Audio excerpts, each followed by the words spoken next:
Well, shalom, dear friends, and welcome to this session of the Bible on One Foot. I believe this is our 10th session, and it is the third lesson that we have had on the age or the dispensation of the law. Let's do a little bit of a review of that. The book of charts that we are using, that was produced by Alfred Eade, a great theologian of some time ago.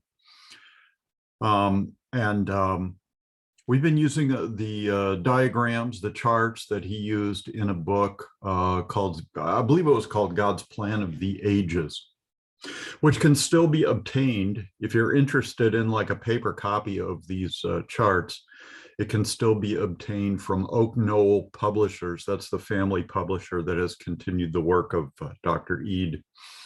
We're looking at, because the age of the law is about 1,500 years, it covers significant enough a period of time that Dr. Eade broke it down into 3 sections, all still part of the age of the law, but 3 historical sections. And we've already covered 2 of those sections. And today we're going to tackle the third one. The first of the 3 sessions begins with the Exodus and the ministry of Moses, who was in many ways a type of Messiah, the deliverer or the savior of the people. Moses saved them from Egypt. Jesus saved them from their sins. Starts about 1500 BC. I think Usher uses the date 1491, and goes through the wilderness wanderings of 40 years until finally they come to the borders of the Promised Land, cross over the Jordan River on dry land, and Joshua, who was Moses' assistant, leads them in the conquest of the Promised Land. Destroys many, but not all of the Canaanite peoples, the pagan peoples who lived there. And they would be a thorn in the flesh for the people after Joshua died. It was at that time that the remnants of the Canaanite people who were still in the land and the surrounding areas would torment and persecute and kind of dominate the Jewish people. So they would pray to the Lord in their sinfulness, and God in his mercy would answer, and he would raise up judges. And the book of Judges tells the story of probably a dozen of those leaders that God raised up. And brought them through that period of time. I've mentioned before that the age of Judges, it's really hard to determine how long that age lasted because the judges didn't follow one another in sequential chronological order, but they were popping up here and there at the same time. So the period of Judges is probably shorter than most people think.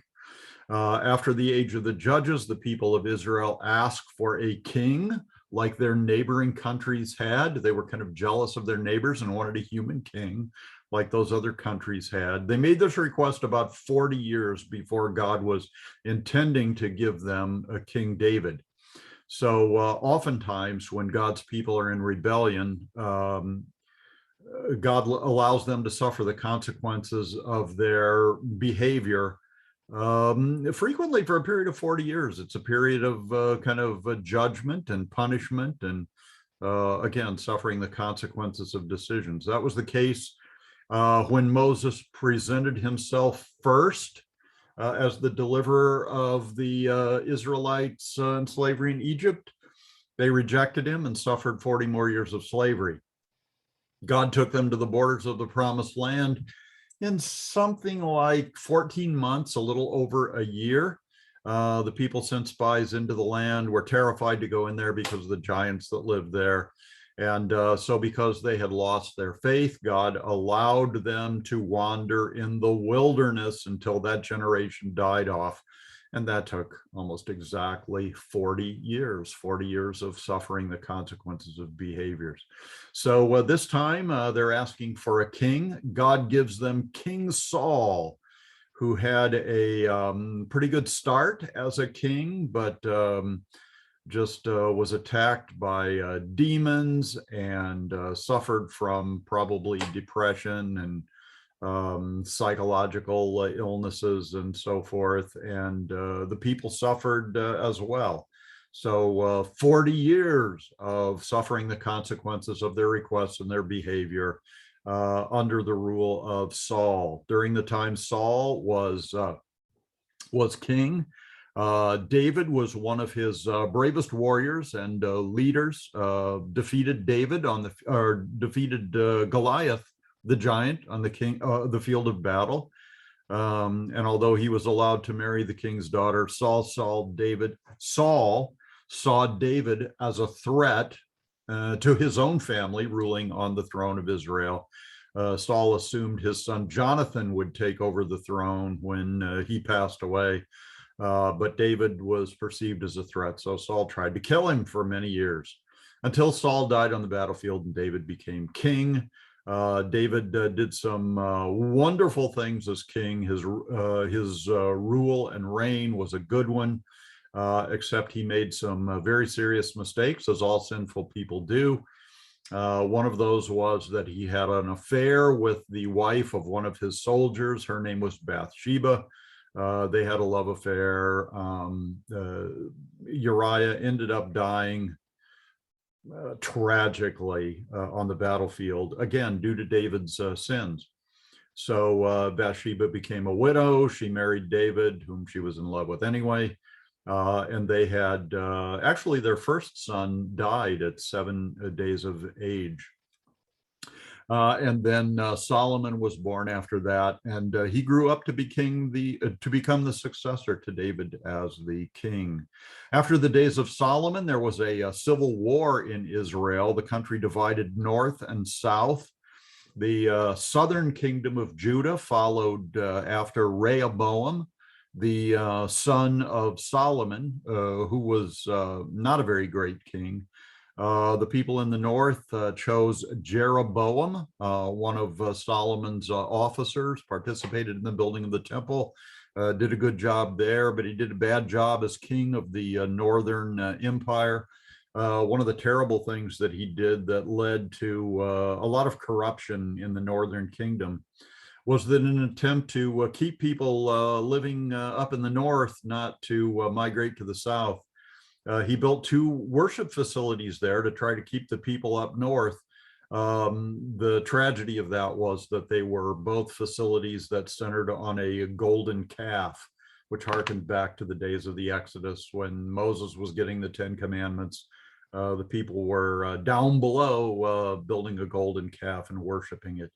So the northern kingdom of Israel became very corrupt. In 722 BC, they were conquered by the Assyrians.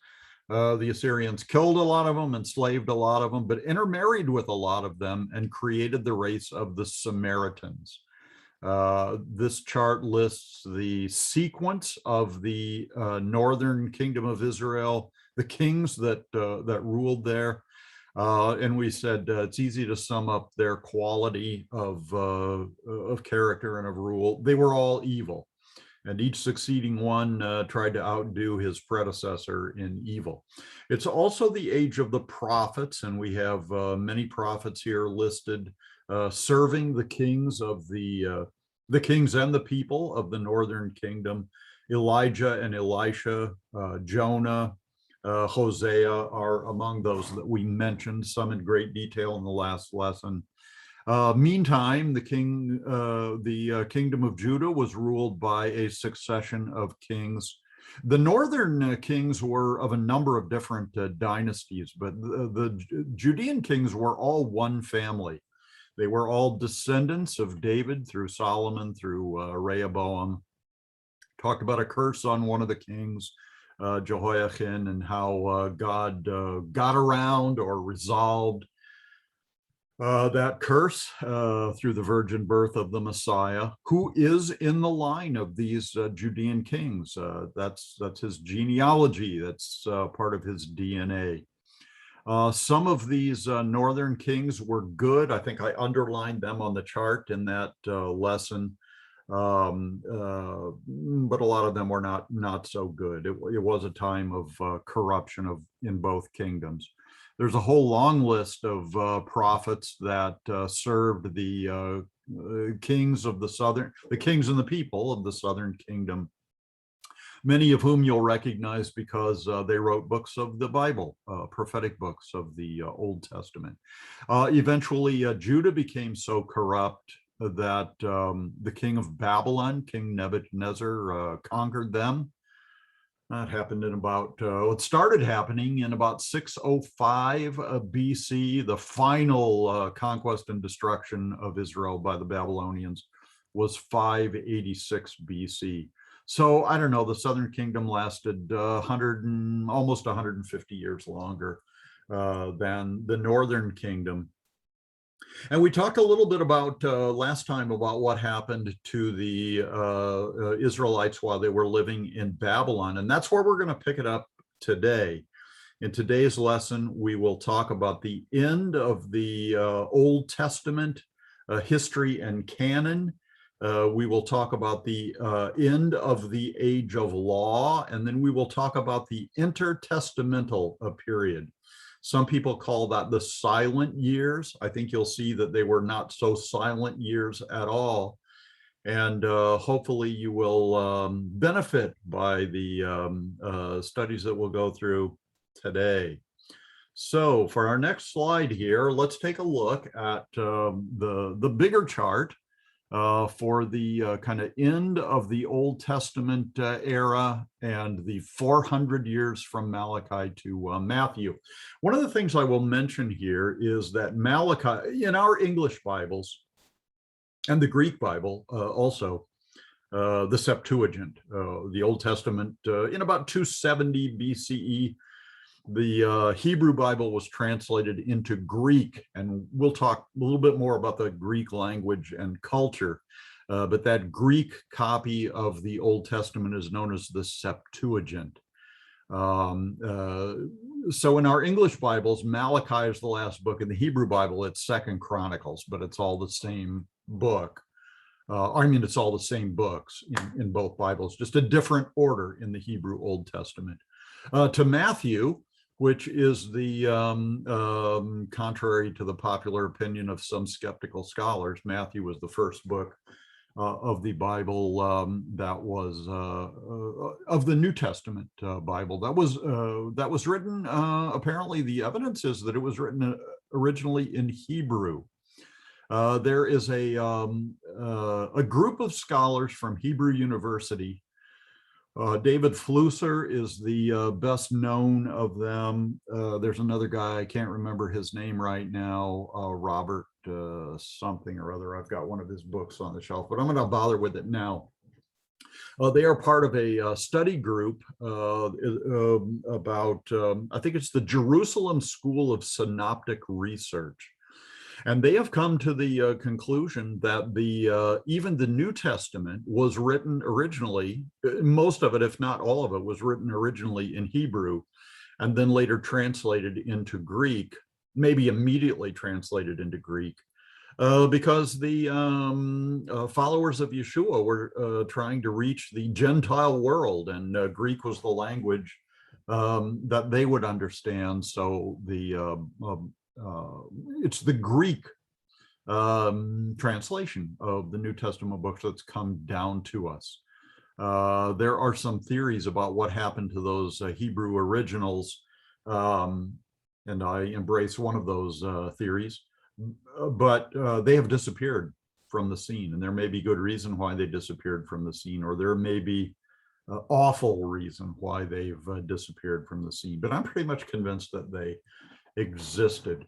So this is usually said, this intertestamental period of time is usually said to be the silent years, meaning that there were no books of the Bible written between Malachi and Hebrew, about a 400-year period of time.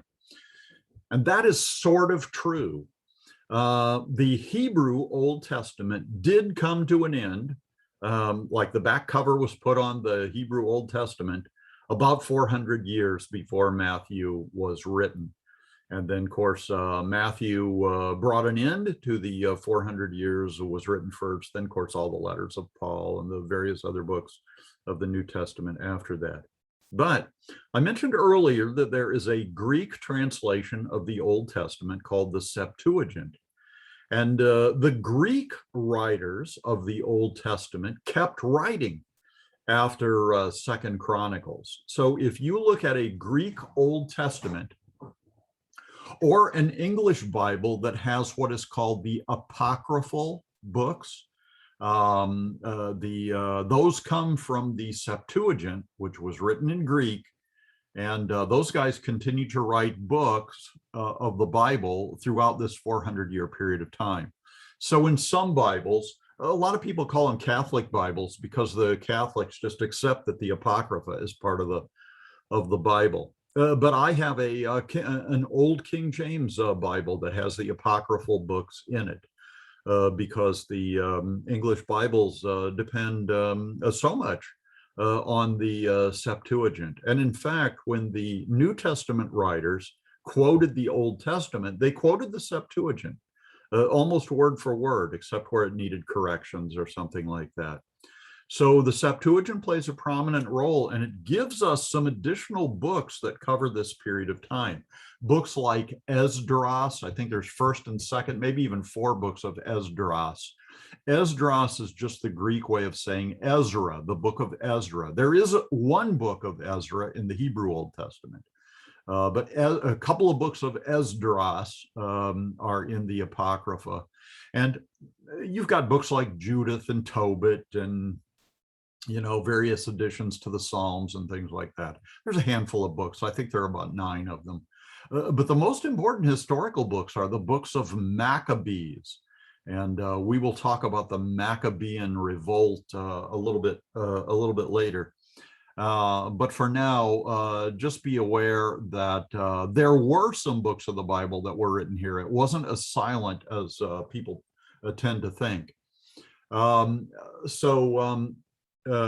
there's also plenty of non-biblical documentation of that period of time. Josephus has written an awful lot, Philo, and a number of other ancient historians have written about that period of time.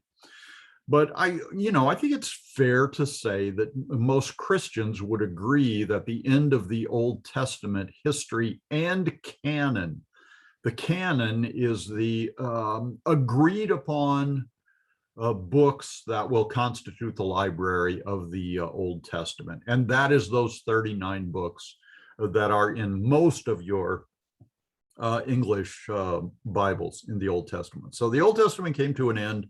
Then you got the 400-year period of time, the intertestamental period of time, which also has some books, but also some very important historical events took place in that intertestamental period of time. And we'll talk about those today. And the reason that I want to emphasize those is because if you're just completely ignorant of what happened in that 400 years between the last book of the Old Testament and the first book of the New Testament, there is going to be a lot that happens in the Bible that you won't be able to explain, or you will explain wrongly. And I'll show you, I think, what is the most important thing to understand about the intertestamental period of time when we get to that. So those are the 2 periods of time that we're talking about. Let's look at some of the topics that we'll be discussing today. The restoration. Daniel, the book of Daniel plays a prominent role in the restoration. That is the restoration of the Jewish people to their homeland. They get to go home from Babylon. One of the things we'll talk about is that when the Babylonians were conquered by the Persians, some of those Jewish Israelite captives were moved even further east to Persia. And Daniel was one of them. Daniel spent years in Babylon, but then moved to Persia and was in Persia for a while before I think Daniel got to go home. I think he got to go to return to Israel. We'll also talk about the rebuilding and dedication of the temple. When the Babylonians came in 586 and conquered Jerusalem, they tore down the temple and just destroyed the city. So the place was in ruins. And so when the people went to Babylon, I mean, think of the significance of this. Considering the prominent role that the temple played in Jewish, not only Jewish religion, but in Jewish life, how do you get your sins taken care of? Well, you confess them to God and you bring an animal sacrifice, which symbolically serves as a substitute for you and sheds its blood in your stead and on your behalf. And you have God's promise that your sins are forgiven through that. Well, when the temple's gone, people were not allowed to offer, or they were not able to offer animal sacrifices anymore because their temple was gone. And the law of Moses said that all of the acceptable animal sacrifices would be offered in the tabernacle and in that temple in Jerusalem. So they couldn't just go out in their backyards and offer animal sacrifices because even though they were in captivity, they were still living under the law of Moses. So tough times for the Jewish people living in Babylon and later in Persia. So when they are finally allowed to return home, they're just delighted about the fact that they're able to rebuild the temple. And that happened under the rule of the Persians. We'll look at the timeline in a few minutes here, but the rebuilding and rededication of the temple. One of the remarkable things is that the Babylonian captivity was short enough that some people were young enough when they entered it, that 70 years later, when they were allowed to come home, they were still alive. So they remembered seeing Solomon's temple, and now they saw the new temple, and they were really disappointed. They thought it was a crappy temple. So they complained a lot about the temple of Zerubbabel, Ezra, and Nehemiah. Then we have the end of the Old Testament, which we've discussed pretty thoroughly here. And then the Maccabean Revolt, we'll talk about that a little bit. Some of the books that cover these subjects are Daniel, Ezra, and Nehemiah, and Esther. And we're going to start here in a few minutes with a study of Esther, because here again, I think understanding that book, it's just a little book kind of buried in the Old Testament, but it's really, reveals an awful lot. The prophet Zechariah and the prophet Malachi are some of the prophets that were prominent in Israel's history and their spiritual life. They are called the post-captivity prophets. So some of the prophets like Isaiah and so forth, Jeremiah, they did their ministry prior to the Babylonian captivity. Jeremiah saw it happen. Some of the prophets prophesied during the captivity, like Daniel and Ezekiel. And some of the prophets prophesied, wrote books of the Bible when they came back from captivity. So here we've got the restoration of the remnant. We've got three of the main prominent characters. I want to talk about some significant dates here. There are three expeditions of people. I think this part of the picture represents people living in Babylon, and here they are coming back to Israel. I guess I would have put Babylon over here to the east somewhere, but anyway, I guess this is not based on the compass dial, but these are Israelites who have been captive in Babylon, and they're coming back home. The first expedition was in 536 BC under the leadership of Zerubbabel. Zerubbabel was of the noble family, like he was of the kingly family, a descendant of David, I assume. He led an expedition in 536 BC, which is exactly 70 years after the first deportation of which Daniel and his three friends were a part. The book of Jeremiah, chapter 25, said the Babylonian captivity would last 70 years, and it did. It lasted exactly 70 years. And when the 70 years were up, the people got to start coming home from Babylon. In fact, in the book of Daniel, there's a neat chapter. I think it's chapter 9, which we talked about last time, the 70 weeks of Daniel. In chapter 9, Daniel rather, has been reading his Old Testament, and he came across Jeremiah 25, the passage that said the Babylonian captivity would only last 70 years. So he looked at his watch, he looked at his calendar, he said, lo and behold, the 70 years is about up. So I better start praying about this. Lord, you've said it's going to be 70 years, so we need to start preparing ourselves to return home and kind of take up where we left off, and hopefully do a better job in our relationship with you. And that prayer led to the prophecy of the 70 weeks of years, which we discussed last time. So this came 70 years after the first deportation, the end of the captivity. Quite a few years later, Ezra came along, 78 years later in 458 BC. And Ezra was a priest, and he was intimately involved in the construction and building of the temple. Then 14 years after that, Nehemiah comes back. Nehemiah, I believe, is of the royal family, not sure. He came back as a result of a decree of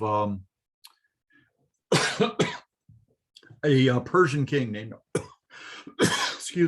Persian king named Artaxerxes, who gave a command. By the way, I should say that Zerubbabel came home as a result of a command by a Persian king named Cyrus, and we'll have more to say about him in a few minutes. This command, 444 BC, was issued by Artaxerxes, a Persian king, and Nehemiah came home. This command, the reason this expedition came home was to rebuild the city of Jerusalem. The temple had been rebuilt, but there were still a lot of holes in the wall of the city, and the city needed to be restored. And so that's what Artaxerxes allowed in this command, to restore and rebuild the city. And that is the event that starts the 70 weeks of years. So the 490 years, the 70 weeks of years, the 490 year time clock starts right there at that command to return and restore. And they do that. They do it successfully. They encounter some opposition from the Samaritans that are living in the land, and from those people living in the from Jewish people living in the land that are opposed to the rebuilding of the temple, and from Persians that are in leadership positions in the land, and so forth. But the kings of Persia seem to support the Jewish people, their return to their homeland, and their rebuilding of their nation, particularly their capital city and temple. And I think the book of Esther is going to explain to us why the Persian kings were so favorably disposed toward the Jewish people. So let's turn to the book of Esther, and I'm just going to give you a brief summary of that book. In Daniel chapter 5, Daniel was present, I believe he was present, at a big celebration that was given by one of the Babylonian kings, the last Babylonian king. And I think his name was Belshazzar or something like that. But he gave this party, and he was being very disrespectful to God. And so God caused a supernatural manifestation to appear in the room. And it consisted of handwriting on the wall. Many tekel upharsin, I believe, is what was written. That's some kind of a Semitic language. But of course, nobody could figure out what that meant. Those Babylonians were ignorant of what the message on the wall was. Belshazzar thought it was important that this handwriting on the wall be interpreted. So when it comes to interpretation, there's nobody better than Daniel. So Daniel comes along and interprets it. And basically the message was a message to Belshazzar saying, you have been measured and weighed in the balance and found wanting. And today, like your kingdom is, this is the last, basically, this is the last day of your kingdom. And all the time this was happening, all this time this party was going on, the Medo-Persian army was in the process of conquering that city, even without a fight. And what had happened was that the Medes in the north and the Persians in the south individually were never strong enough to handle the Babylonians. But a man named Darius the Mede from the northern kingdom of Media made an alliance with the Persians and led what is called the Medo-Persian Empire, kind of based on that alliance. And what they did was the capital city of Babylon is actually built over the top of the Euphrates River. The Euphrates River runs through it. And the Babylonians made use of that to construct like defensive moats around their city. And of course, they had a constant flow of water through their city, so they weren't afraid of sieges or anything like causing them to die of thirst or anything like that. So it was a well thought out, well constructed city. But Darius the Mede was a smart fellow. So he arranged for the rivers of the Euphrates River to be diverted upriver so that the water level within the city and in the moats would be lowered. And nobody in the city would even know about it unless they were watching the water levels go down. Well, the Medo-Persian soldiers were watching it, and as the water levels went down of the Euphrates River, they were able to they were able to cross the moats and go underneath the city walls because of the lowered water levels. So they just walked in and took the city, like I say, without a fight. They took the people by surprise. There was no fight. They just established themselves as the rulers of that city. And in a very short time, rulers of all of Babylon. Babylon fell as a result of that one incident, the handwriting on the wall and the conquest by Darius the Mede. Which brings us to the book of Esther. There is a Persian king in the book of Esther, and he is called Ahasuerus in Hebrew, or Ahasuerus I guess is the English translation of that. So a lot of people it's just a mystery to them who this king is. They're looking around and around for a king named Ahasuerus, and they can't find one. And the reason for that is because Ahasuerus, or Ahasuerus, is a title. It's not a person's name. So a lot of the kings of the Medes and the Persians were called Ahasuerus. This guy's name, that was the king in the book of Esther, was Daryavesh Hamadai, which in English is Darius the Mede. He's the guy who conquered the city of Babylon. So he's the subject of the book of Esther also. And while he was ruling there, he had a wife, and her name was Vashti, and she was gorgeous. And because she was so gorgeous, she thought she did not have to submit to the rule of the king. So basically, King Darius wanted to show off his wife Vashti, and she wasn't hearing of it. She thought there was a drunken orgy going on, and she was not going to display herself for a bunch of drunkards. So when the king called for her, she basically said, "Take a hike. I'm not coming." And because of that, Darius was offended by this, and so he divorced her. But then he's a king without a queen. So one of his counselors says, "Well, I've got an idea. Why don't you have a beauty contest? Vashti was pretty, but I mean, you're the king. You can have the most beautiful woman in all the kingdom. So we'll have a beauty contest.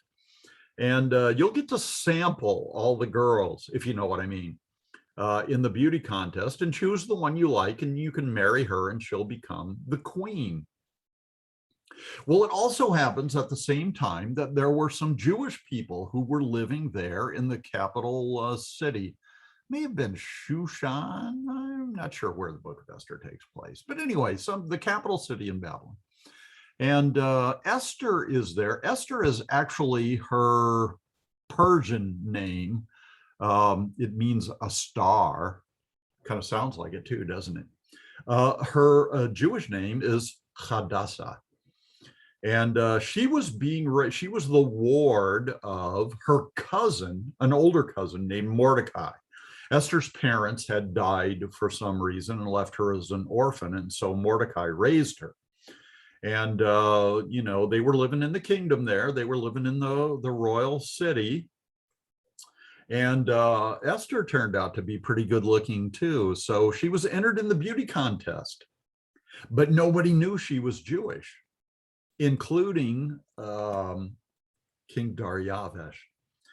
So the beauty contest goes on for a while, and when it finally comes time for Darius to choose his next wife, the queen, he chooses Esther. Not only because she's beautiful, but she's wise. She's just a good person. He really loved her. The love between these two is it's profound. It's a wonderful part of this story. So Esther becomes the queen of Persia. This Jewish girl becomes the queen of Persia. But the advice that she gets, and I think the advice was from Mordecai, is don't tell the king that you're Jewish. I don't know why he gave her that advice. I know he gave it to her. One of the reasons may be that there was a prominent official in Darius's court named Haman.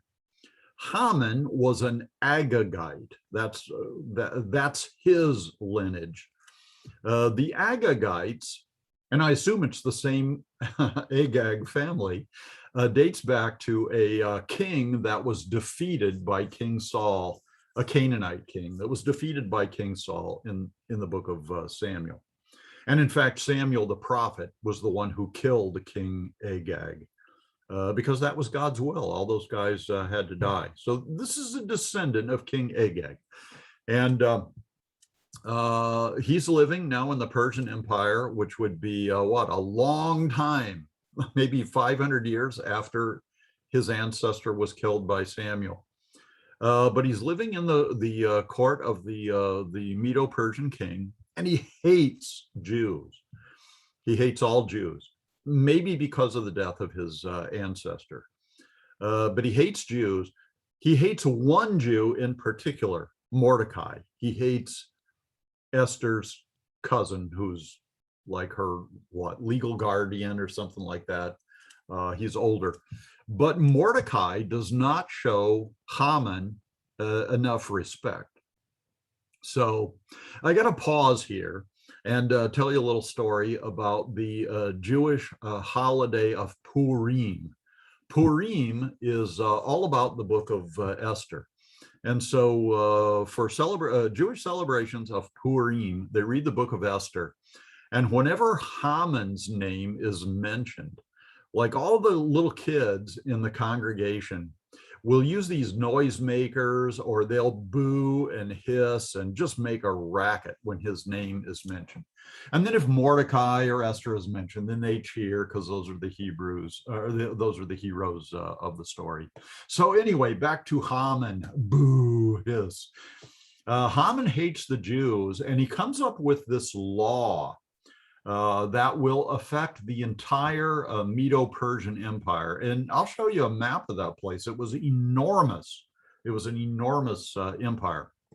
So he comes up with this law, and he convinces Darius, the king, to sign this law. And it's basically a death sentence on the Jews. So there is a calendar date that is mentioned, it's established in this law, that on that date, anybody living in the empire gets to kill all the Jews he can find. And according to this law, the Jews are not allowed to defend themselves. They just have to, grin and bear it, and all of them die. Haman was trying to wipe out all of the Jews. Now, in this lesson, I'm not showing my little Satan chart that shows, Satan trying to foil God's plan of redeeming the entire world. And I don't even know if the book of Esther is on that chart, but if it's not, it should be, because that is satanic.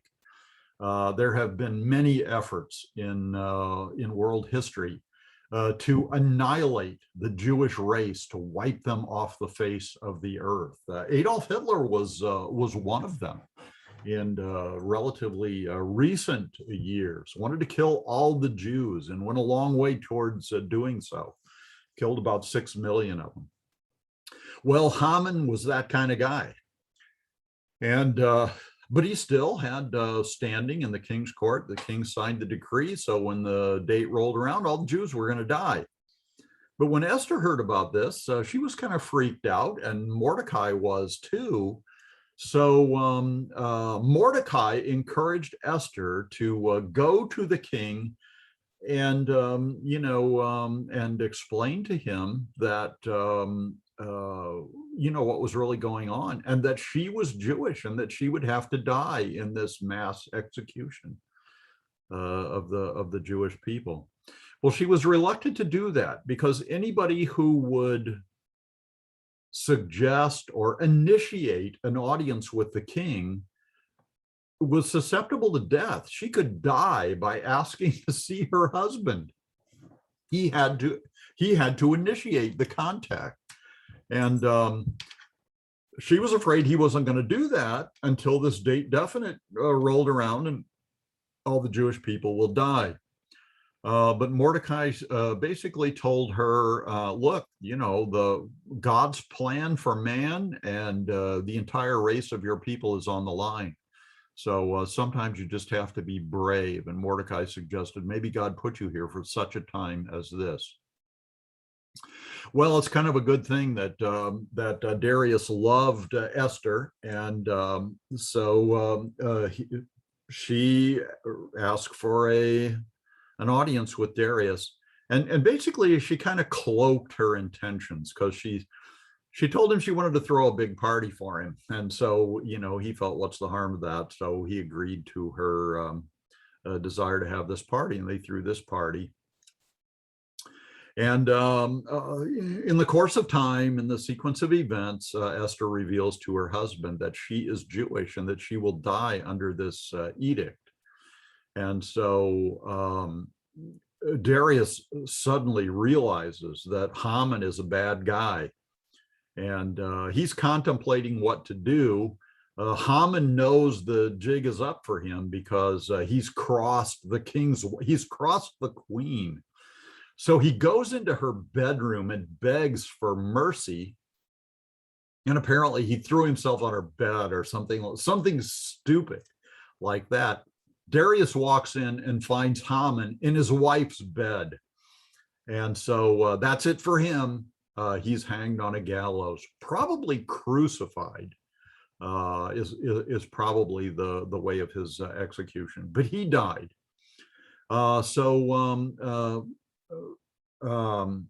Darius was not allowed to withdraw this law, because in Medo-Persian culture, the law was even more powerful and significant than the king. So the law ruled over the king. So the king had to allow this edict to stand, but he issued an ordinance that was an appendix to this, that said, when all the people who hate the Jews come to kill them, the Jews are allowed to defend themselves. And so that's what they did, and defended themselves well. And the Jewish population not only survived, but they thrived under Medo-Persian kings. So why did the Medo-Persian kings like the Jews so much? Well, for one reason, their first king, Darius the Mede, married a Jew. And so she was his wife, and he did love her. But they also had a child, and the child's name was Cyrus. And Cyrus shows up in prophecy as the guy who is going to bring the 70-year captivity to an end. So their son, Cyrus, was raised to know about the Bible and about the prophetic future of the Jewish people. He learned this from his mom, and probably even from his dad too, even though his dad wasn't Jewish. Probably learned a lot about this people from his dad. So Cyrus, their son, issues this law that allows Zerubbabel to return. And then a distant relative of theirs, Artaxerxes, issues the decree to rebuild the city in 444 BC and starts the 70 weeks of Daniel going. So let's go from there. With that in mind, with that relationship of Esther and Dariavesh and their son Cyrus, and the genealogy that follows them, that's a good explanation of why the Persian kings treated the Jewish people so well and allowed them to return from captivity. Remember, the Egyptians weren't going to let the Jewish people go.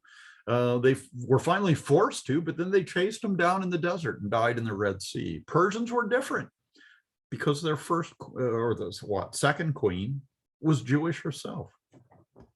God has a way of working these things out. So we'll look at the post-captivity period. The books of Ezra and Nehemiah, Haggai, Zechariah, and Malachi were written during this period of time.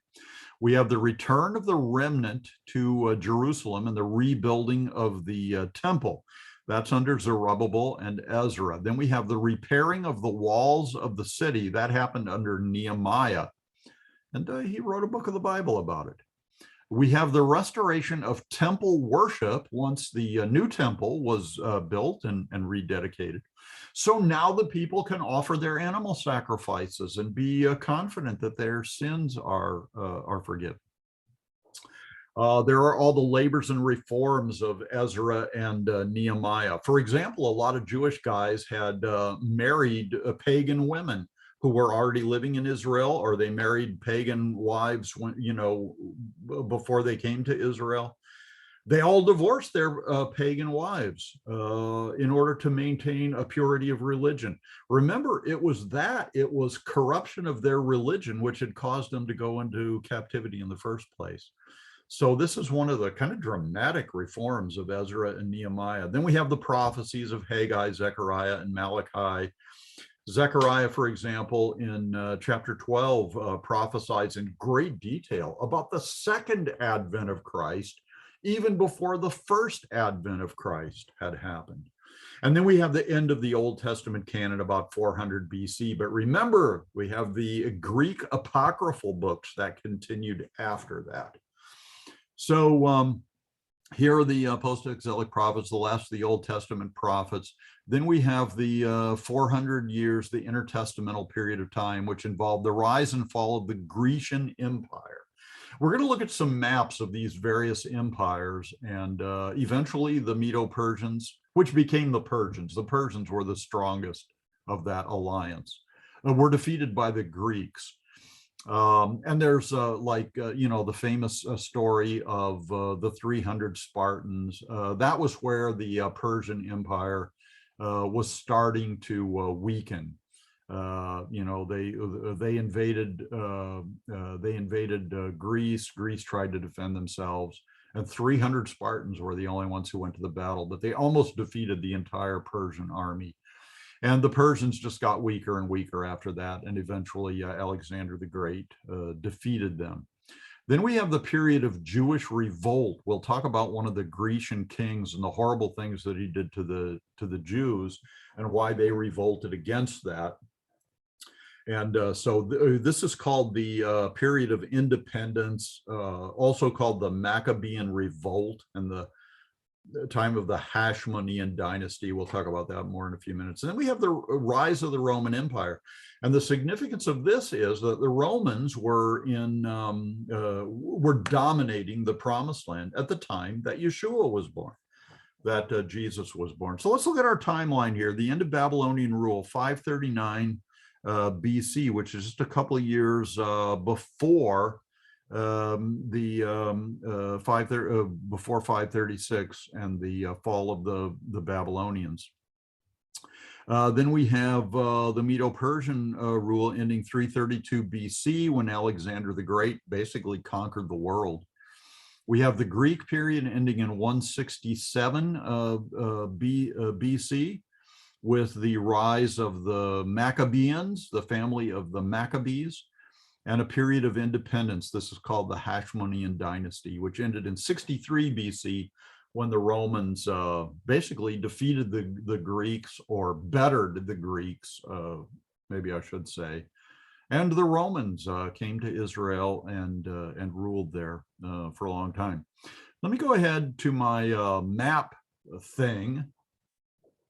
And I've got my chart of Daniel's outline of the future because I want to kind of refresh your memory about the sequence of these empires. We've got the Babylonian Empire, the Medo-Persian Empire, that's the one we've been talking about with the book of Esther, the Greek Empire, Alexander the Great and his successors, and then the Roman Empire. And then we go far into the future to the revived Roman Empire, which was represented in the statue by the feet of kind of a combined iron and clay kind of deal. That's the empire of the Antichrist. And we'll talk about him in a few minutes here. First of all, let's look at the Babylonian Empire. This is the empire that was ruling. A good name for this area is called the Levant. It includes Israel, modern-day Lebanon, Syria. You may remember when President Obama was president, everybody was calling ISIS, ISIS, except him. He was calling it ISIL. And if I recall, ISIS meant the Islamic State of Iraq and Syria. And Obama called it the Islamic State of Iraq and the Levant. And the difference is Syria is up here and Iraq is over here. And even the ISIS people were satisfied with that, but Obama wanted them to have the Levant, including Israel. He wanted ISIS to conquer Israel, and that's why he called them ISIL. So he wasn't an overt terrorist, but there's, I mean, what was it? The Muslim Spring or the Arab Spring happened, which was a disaster under his leadership. So he's kind of a scary guy from a biblical perspective. Anyway, the Babylonians conquered and ruled all this territory between the Tigris and Euphrates rivers, which runs up here to modern-day Syria and even beyond, and south into modern-day Jordan, Israel. This would have been Moab and Edom and stuff like that. But they even got, they were influential in Egypt and also in southern Turkey. So that's kind of the extent, it's in green, obviously, the extent of the Babylonian Empire. And at that time, it was huge. That was a huge territory. And, Nebuchadnezzar was just thought to be a king nobody would ever be able to conquer. But he was conquered by the Medes and Persians. And here is their empire. After many years, of course, it grew quite a bit. Here is the area that the Babylonians conquered, but it was extended by the Persians. And look how far to the east they went. all the way into Afghanistan. I guess this is. So they went way farther east than the Babylonians had. And Persia's out here. Persia and Media are out in this territory beyond the Tigris, to the east of the Tigris and Euphrates. So that's the territory they conquered. But eventually, a power from the west, Alexander the Great, moved against the Persians. See, the Persians had come against him in the Battle of Thermopylae. So he kind of turned it around and went after the Persians, and he conquered all of their territory. Basically the same territory that the Persians had, he just took it away from them. But it included Greece and Macedonia and the Thracian peninsula here, Turkey, the Levant, and then all of Syria, Iraq, Iran, Afghanistan, a lot of territory. Alexander the Great conquered all that, but he died at a very young age. He was in his 30s. And I know there's lots of theories about what he died from, but I don't care, and I'm not going to research it. He died at a very young age, having conquered all this territory. And when he died, his kingdom was divided 4 ways. So all this territory was divided 4 ways. Let's see. This is Antigonius ruled Macedonia, which was Alexander's homeland. And then this is the Hellenistic province. I think it's Lysimachus ruled. He got the purple areas, which is Greece. That was a treasure, and the Thracian peninsula. Then down here in Egypt, the orange part is the Ptolemies. And the Ptolemies were Greek rulers of Egypt. And like Cleopatra was, one of the famous ones. And she was part of the Ptolemaic family. But look at the green section. The Seleucids was the family of rulers that ruled all of this territory, and it covered everything from southern Asia Minor all the way to Afghanistan, I guess. So the Seleucids ruled a lot of territory, and before Jesus was born, there was a lot of hostility between the Seleucids and the Ptolemies, and they fought back and forth for control over the Levant, over the promised land, the land of Israel.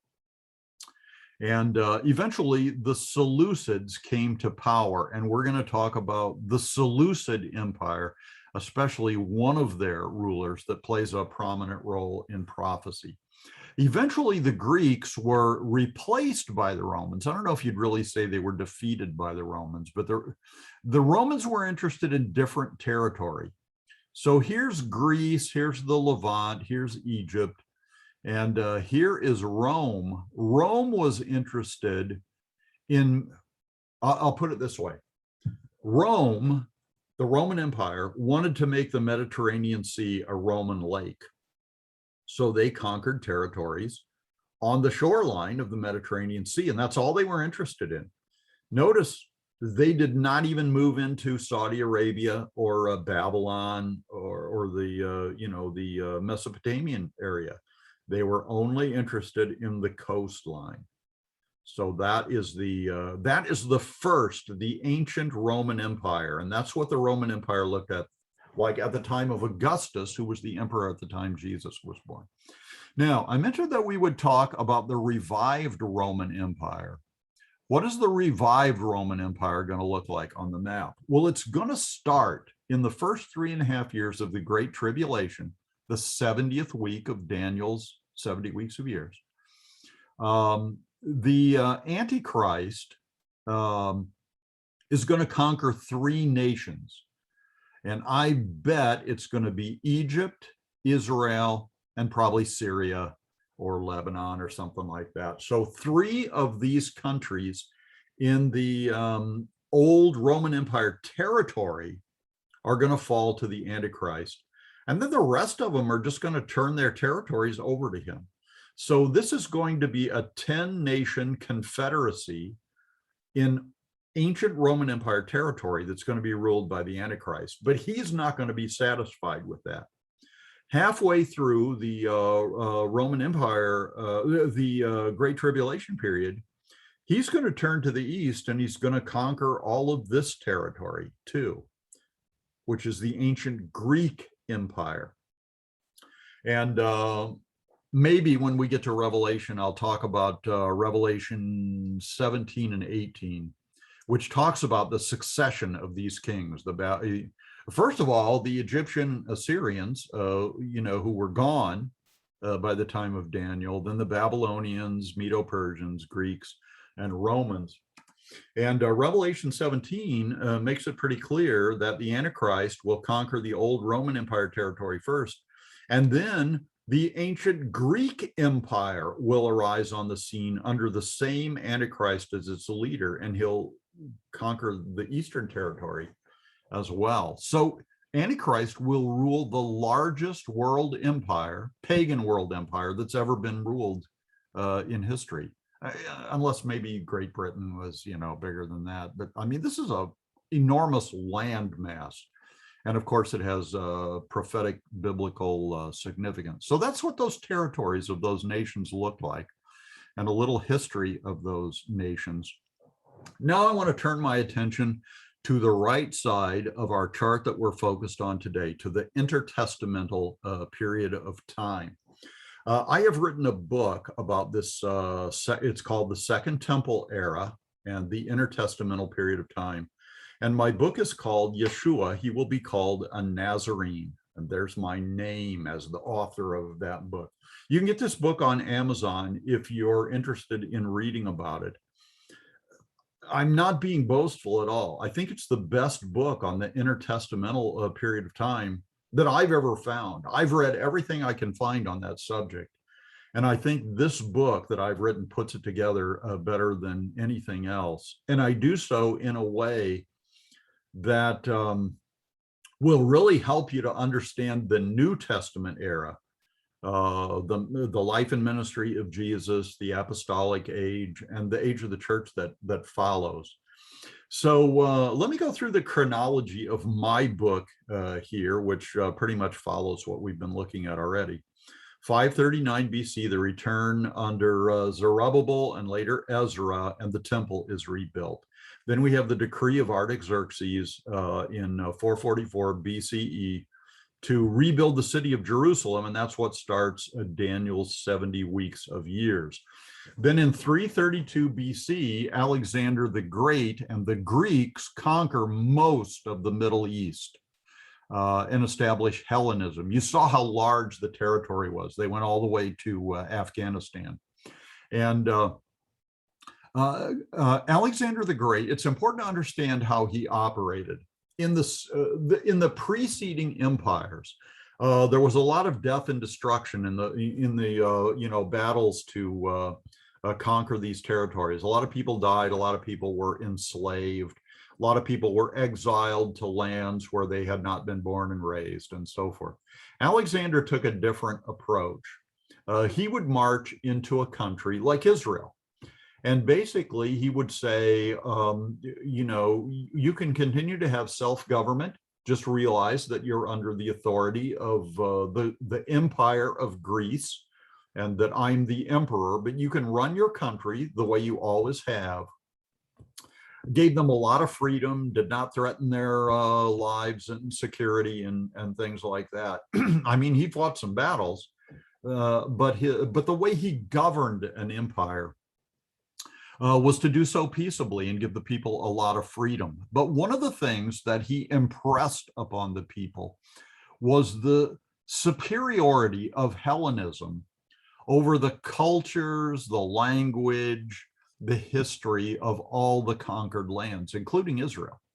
So basically, Alexander came to Israel and he said, you guys can go ahead and do what you've been doing, but I want you to recognize the superiority of Hellenism. So what I'd like to see you do is start speaking Greek. And, this is the period of time when the Septuagint was written. So the Hebrew Bible was translated into Greek in Egypt and in that part of the Greek Empire in Egypt. So there are a lot of Jewish people that we encounter in the New Testament who are Greek-speaking Jews. It's Jews who spoke Greek as their primary language. For many of them, they still worshiped in Hebrew, but for many of them, they worshiped in Greek also. It was the language of commerce. They adopted much of the culture of Greece, both the good parts of it and the bad parts of it, the immoral parts of it. So there were a lot of Greek-speaking Jews during this era and into the New Testament era. So Hellenism was like a big deal.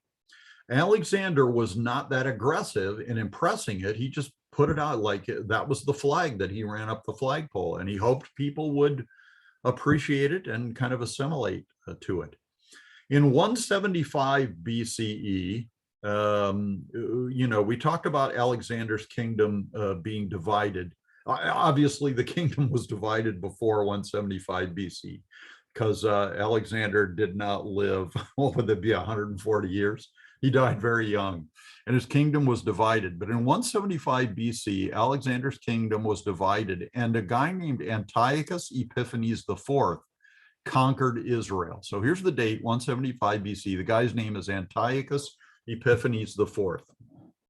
He was not nearly as nice as Alexander the Great.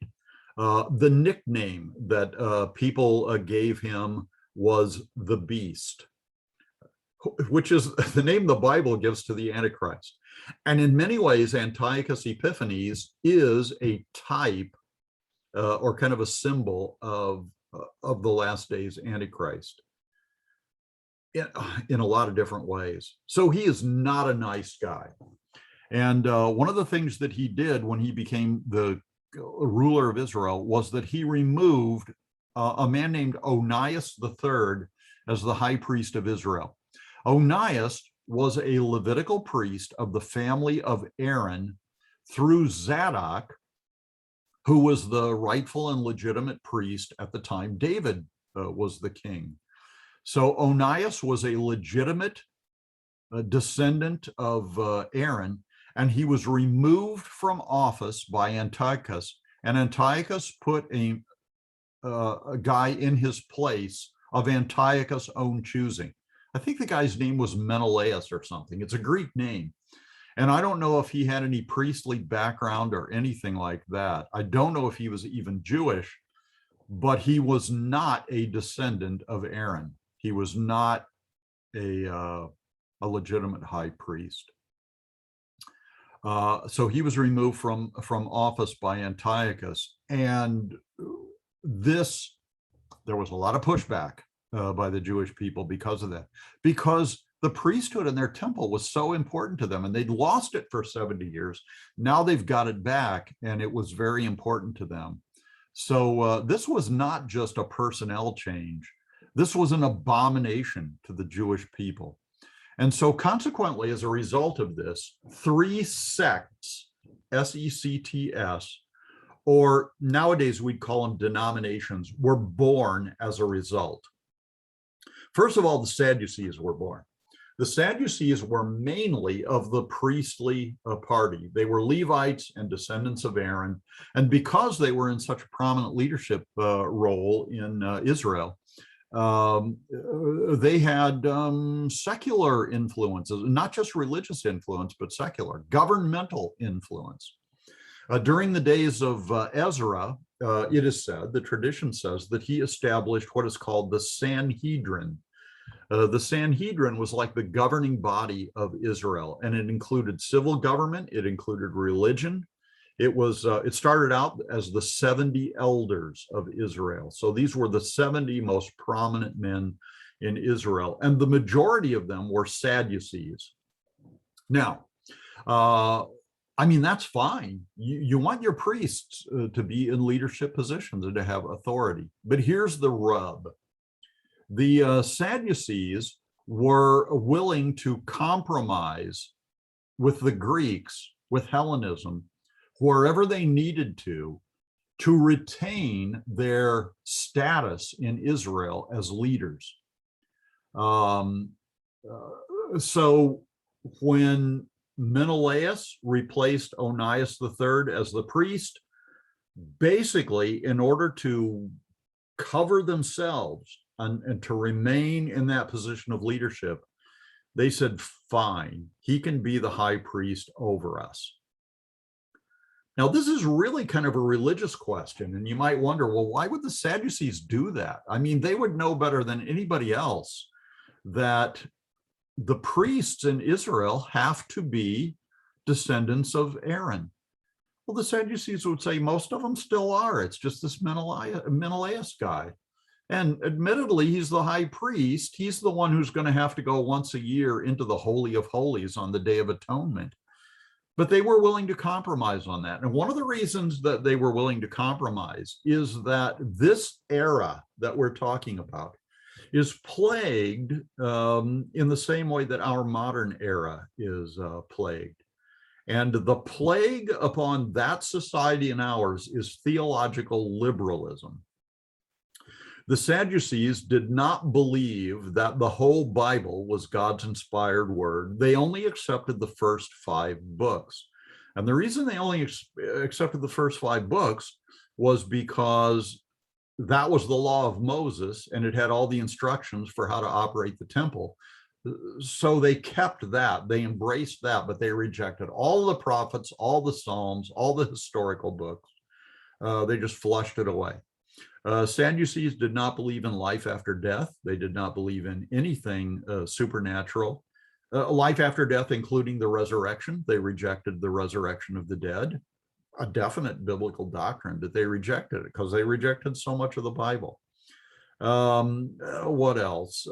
They didn't believe in demons or angels, even though probably most of them were possessed by demons. They didn't say demons didn't exist, so couldn't be a problem for us.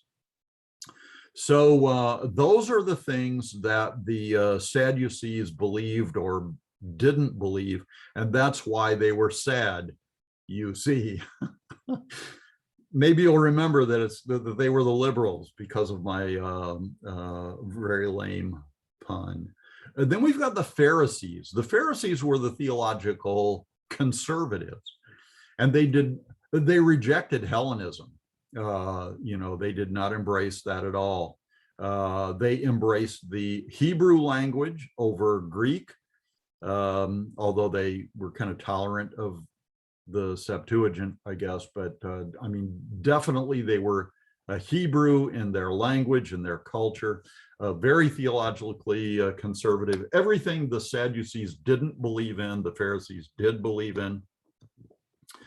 Life after death, angels and demons, resurrection of the dead, all things the Pharisees believed in. And they were very conscientious about the way they lived their lives. They were thought to be the holiest of all the people of Israel because of their diligence in obeying the law of Moses. Now, let me give you 2 problems that they had. One is that the Pharisees accepted what was called the oral law.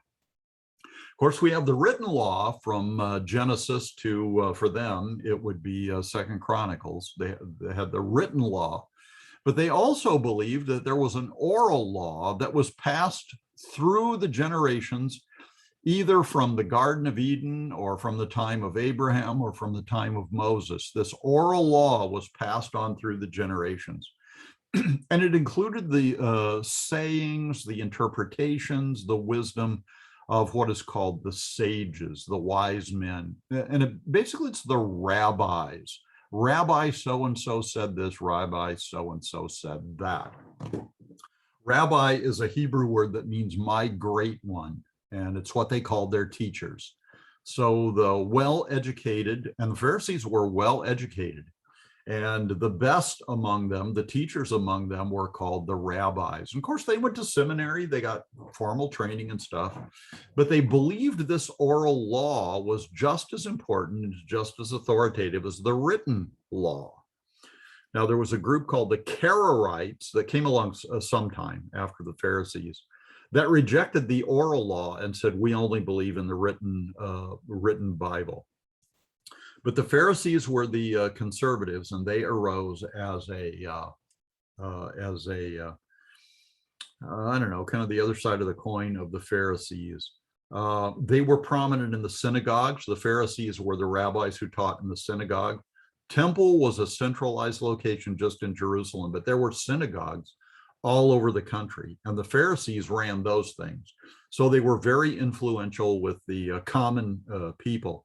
The Sadducees were kind of aristocrats. You know, they were the very wealthy, and just because of their statuses, part of the temple institution. So the Pharisees did not like the Greeks at all, did not like their culture or their language, wanted to preserve the Hebrew culture, and did. And then we come to the Essenes. The Essenes are best known today as the people who wrote the Dead Sea Scrolls. And that's right. I'm convinced that they did. The Essenes came into existence when Antiochus removed Onias III as the high priest. But here's the difference between the Essenes and the Pharisees. The Pharisees knew that the high priesthood was corrupt, but they continued to go to the temple and continued to offer sacrifices. The Essenes said, the temple is corrupt, so we're not going there anymore. Well, they did go to the temple, but they stopped offering animal sacrifices because the priesthood was corrupt. And they said it was corrupt because it was corrupt. And by the time of Jesus, the priesthood was even more corrupt than it was when the Essenes established their sect. They too were very conservative. They too believed in all the things the Sadducees did not do. One of the interesting characteristics of the Essenes is that they believed in celibacy. I have a picture here of the an artist's concept of the monastery, if you want to call it that, the community at Qumran down by the Dead Sea. This is where the Essenes lived. It's where they wrote their books. It's where they had their libraries and where they hid them in 70 AD when the Romans were coming, advancing on them in conquest. So they were all men. They were all males and all celibate. So they kept the Essenes going by making converts of other men. And I think there were probably some Essene women too. But they too would have been single. Now, there was a branch group, and the branch group was called the Nazarenes.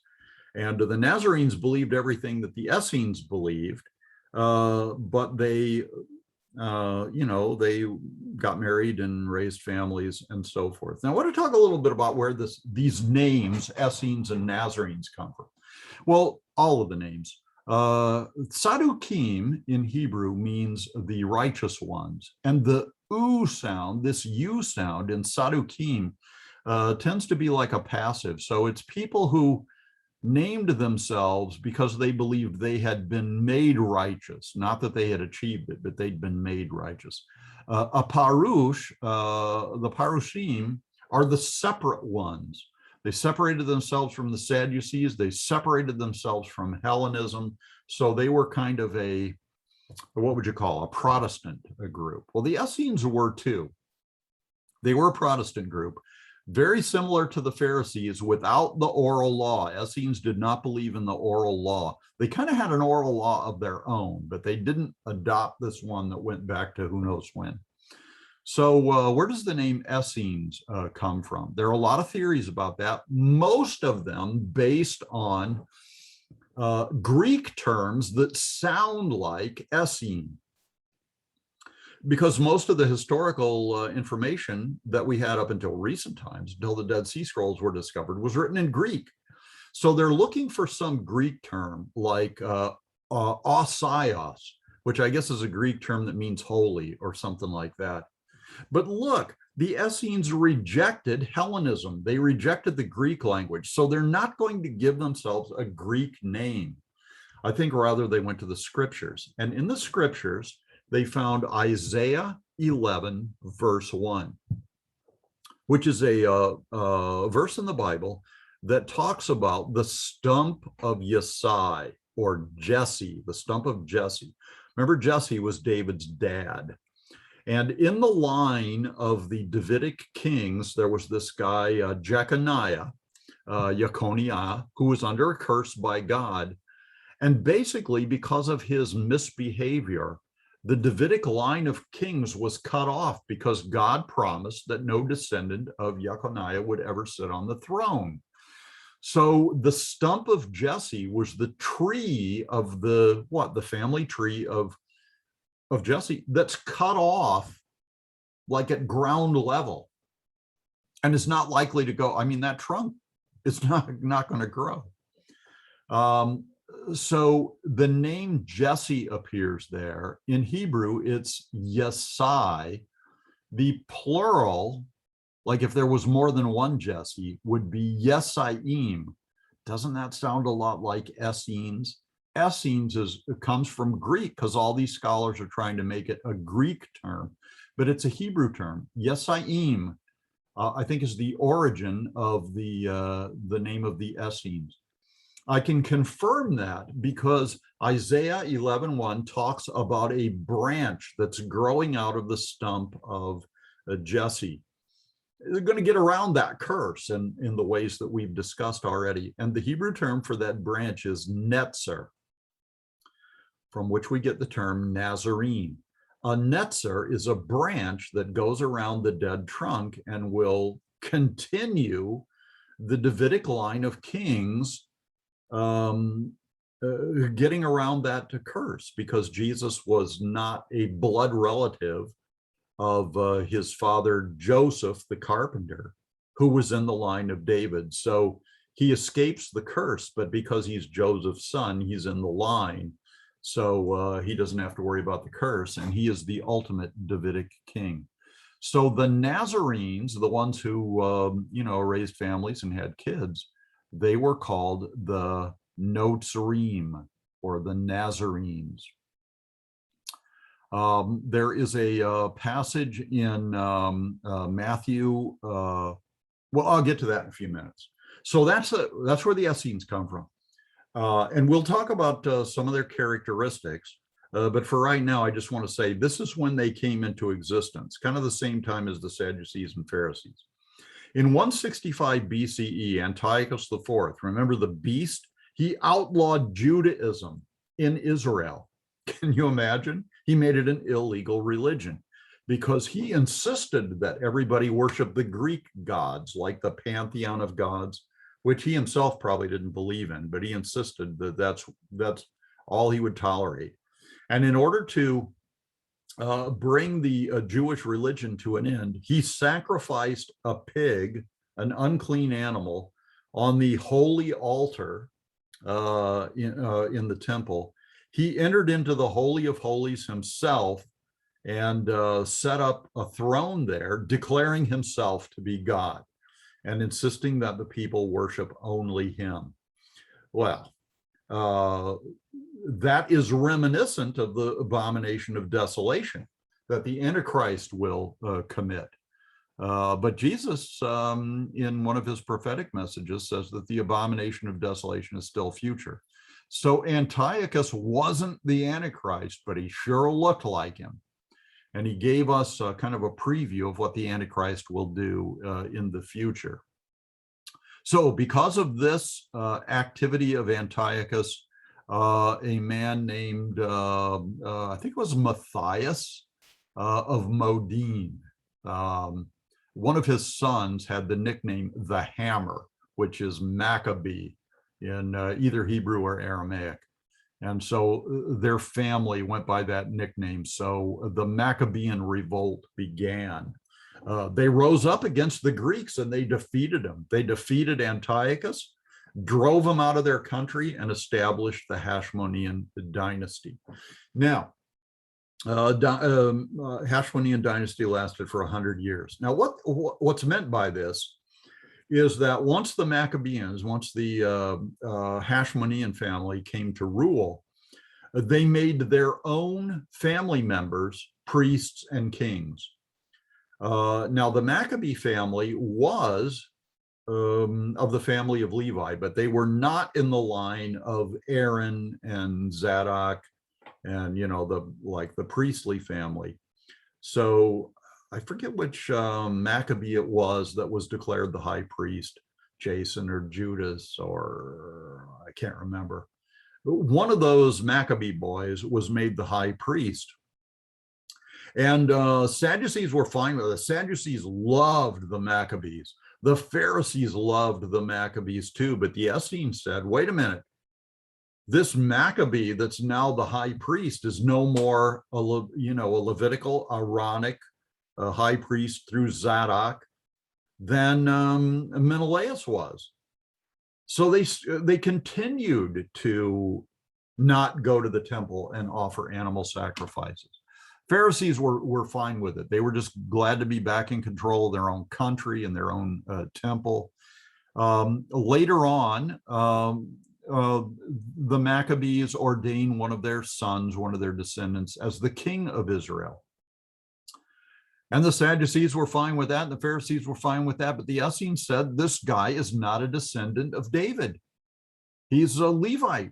He shouldn't be king.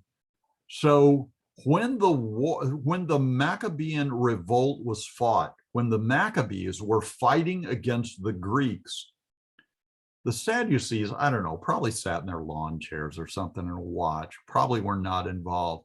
The Pharisees fought for and with the Maccabees against the Greeks.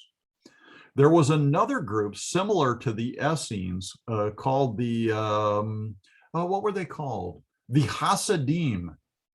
And they may have, the Hasidim may have been Essenes before the revolt, but the Hasidim fought with the Maccabeans. The Essenes did not. They said, you guys are phony rulers. We're glad the Greeks are gone, but you're just as phony as they were. So the Essenes were hated by the Maccabeans, but basically by all Israel. So they were persecuted when the Maccabeans, came to power and were running things. The Essenes were hated.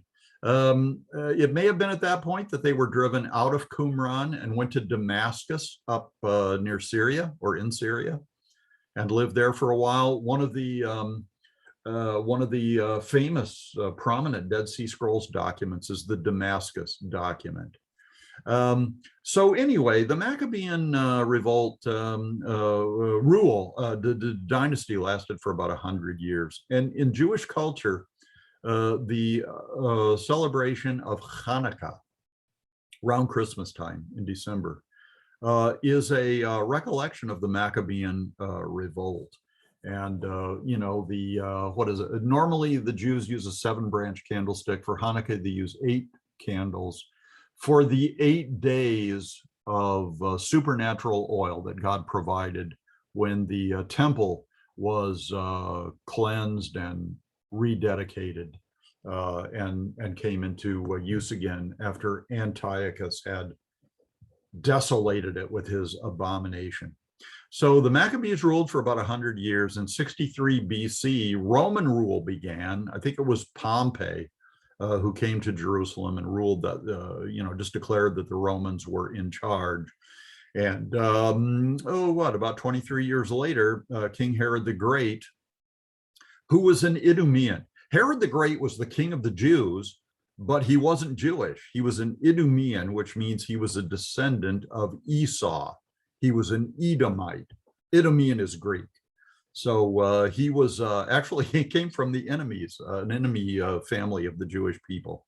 But he was a Roman puppet, and the Romans made him king of Israel. And he was as close to a Jewish king as the Jewish people had for a long time. But he was not a descendant of David. Now, let me tell you a little bit about the Nazarene Essenes, particularly the Essenes. Essenes were celibate monks, as we've mentioned already. Nazarenes were a branch group, believed all the same things, but they married and they raised families. They stopped offering animal sacrifices when the Levitical priesthood was corrupted. They celebrated. So if you don't offer animal sacrifices, what do you do instead? What they decided to do is very interesting. They celebrated a Melchizedekian fellowship meal of bread and wine. Now, why would they do that? The story of Melchizedek is told in Genesis 14. Abraham went on this kind of special forces mission to rescue Lot. And he does, he's successful. And when he comes back after the victory, wherein he rescued Lot, he meets this guy, Melchizedek, who is said to be the king of Salem, which is an earlier name of Jerusalem. And Melchizedek, his name means king of righteousness. He was also the king of Salem, the king of a place named Salem. And he was said to be a priest of the one true God. And when Abraham came, Melchizedek brought out a fellowship meal of bread and wine and served it to Abraham and those who were with him. And a little bit later in the Old Testament, I think it's in Psalm 110, it is said there that the Messiah will be a priest in the order of Melchizedek. So Melchizedek served bread and wine as an expression of his priesthood. So the Essenes said, we believe in Melchizedek, we believe in the Messiah, we believe when the Messiah comes, he will institute a Melchizedekian priesthood. Messiah won't be a Levitical priest because he comes from the tribe of Judah, but he still will be a priest, but not after the order of the Levites, but after the order of Melchizedek. So the Essenes said, well, the only other priesthood that the Bible tells us about that's legitimate is Melchizedek. So they substituted a meal of bread and wine for the animal sacrifices. Now, for Christians, this should sound familiar because we too, Christians, celebrate a fellowship meal of bread and wine. And I'll tell you why in a few minutes. I'll tell you why we do that. Another unique characteristic of the Essenes was that they practiced frequent mikvah or baptism. Tavilat is actually the Hebrew word for baptism, and then a mikvah is the place where the water is. It's a baptismal pool.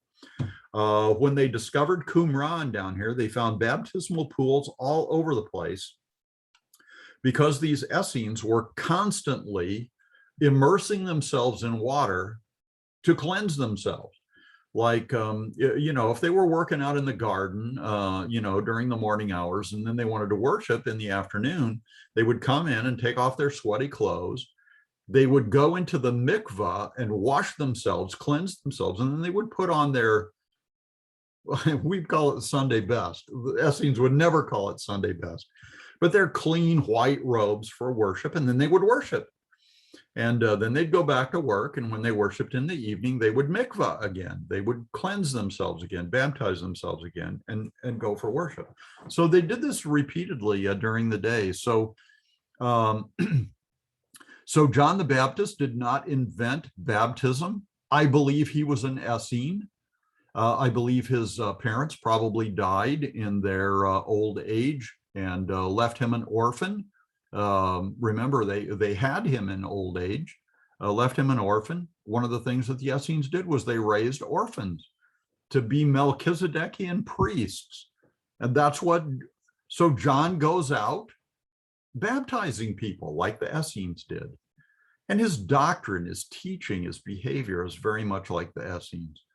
They lived under the authority of the New Covenant. Now, the New Covenant is written in the Old Testament in a couple places, but the best place is Jeremiah 31:31, where basically the prophet said, a time is coming when I'm going to establish a new covenant with the house of Israel and the house of Judah. So this is a covenant for the Jewish people. And instead of giving them the law written on stones and on parchment scrolls, I'm going to write it on their hearts and fill them with the Holy Spirit. And, they're going to learn about God from personal experience rather than formal schools with written books and things like that. So the new covenant is going to be kind of a fulfillment of the Abrahamic covenant, which was a covenant of promise, of new birth and eternal life. It replaces the law of Moses for believers. because the law of Moses shows us our sins and turns us toward either the Abrahamic covenant or its fulfillment, the new covenant. Now, the Essenes believed that the new covenant was for them because they were true believers. They believed they were under the laws of the new covenant rather than the law of Moses, which is one of the reasons they felt like they could get away with not offering animal sacrifices. So they felt like they were new covenant people. The New Testament says, I think this is Luke 16, the law and the prophets were unto John. And, then John kind of institutes the age of grace, the entrance into the kingdom of heaven, the coming under the rule of the new covenant. So the law of Moses didn't disappear on a calendar date. It disappeared or I should say it was superseded. The law of Moses was superseded in individuals when they came to faith in the Messiah and were born again. That event transfers them over into the new covenant rather than the law of Moses. And that's where the Nazarenes and Essenes put themselves. They believed they were new covenant people. New covenant is just another way of saying New Testament. So we talked about the Old Testament coming to an end and the New Testament beginning. New Testament is just another word for the new covenant from Jeremiah 31. And here's the punchline. Yeshua was one of them. The Bible says he will be called a Nazarene. Matthew 23 takes place in the story of Jesus' childhood when he and his family, they go to Egypt for a while to escape the wrath of King Herod. After King Herod dies, they come back to Israel and end up living up in Nazareth, the city of Nazareth. Now, the word Nazarene, like the sect of the Nazarenes, and the city of Nazareth have the same three-letter Hebrew root, Nun, Tsadi, and Resh. That is the only similarity they have. Although the city of Nazareth may have been built by Nazarenes. Joseph, the carpenter, I think was a Nazarene. And I imagine the reason he was living in Nazareth was because the Romans were rebuilding the city of Sepphoris, which is just a few miles to the north, but it was a pagan Roman city. And so, faithful Nazarenes like Joseph could not live there. They could work there, kind of like the, what is it? The groups, the Midianite, and not Midianites, the Amish people who build modern homes with all the conveniences, but they don't live in them themselves.